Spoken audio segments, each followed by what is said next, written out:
Hi everyone, it's Mark Repp, Technology Trainer of Port Huron Schools, where we are going to delve deep into advanced sharing of Google Docs. I'm going to have a document that I'm going to share and show all the different ways that you can share it, and then put it on your Google site or send it through an email. People don't always know that they can share all different ways. So I'm going to do this video to show you the best ways to share documents, and some ways that you maybe didn't even know existed. So I'm going into a document that I've recently shared, and you'll notice that my Google Drive looks a little different because I've switched over to the new Google Drive. And I'm going to go to a document that I've created recently called the Tech Tip Archive, and I opened it from there. Obviously, you can go to the Share button and click on that blue Share button. And you'll see that Google has changed the Share with Others window so it looks a little different than it used to. For example, there's a Get Shareable Link button that you can click right here in the top right corner. There's also a little advanced link that you can click on in the bottom right corner of that box. I'm going to take a look at both of them, starting with the advanced button. If I click the advanced button, the first thing I want you to see is that you can always click this change link, and I'd recommend that you do so. Clicking change will then bring up the 5 different methods of link sharing that you have available. If you don't choose to share a link, then it'll be off, and you can choose specific people to share with. I'll click Save. Now you'll see that if I click the Change button, I can choose any of these 5 methods of sharing. And if I click Done and I start over, and I click Get Shareable Link, watch what happens.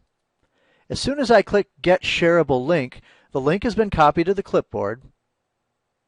And if I go down and click Advanced now, you'll see that when I click Change, that it has automatically turned on link sharing. Before it was off, now it's on. And people of the Port Huron Area School District who have this link will be able to access this document.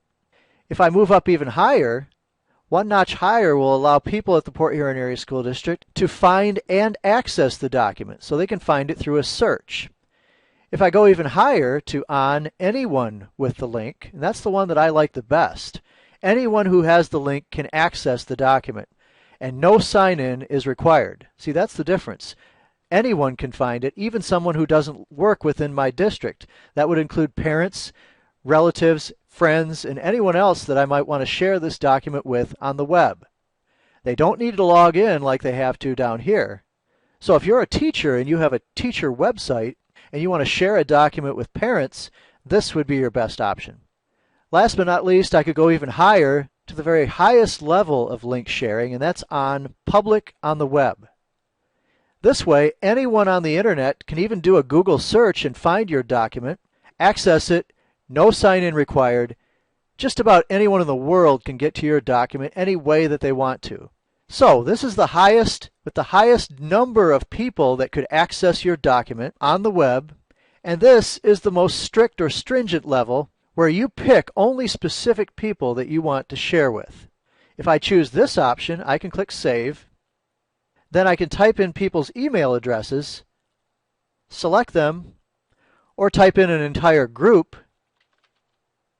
like this, and share with an entire building, for example.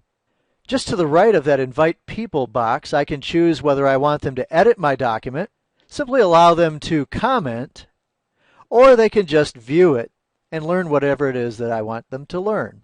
Here are a few other things you can do. You can send a copy to yourself.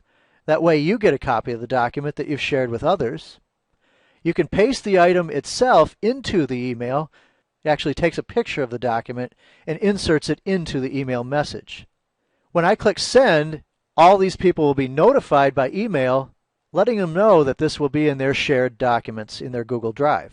Another thing that I like to do is click Add Message, and then I can type an optional message below.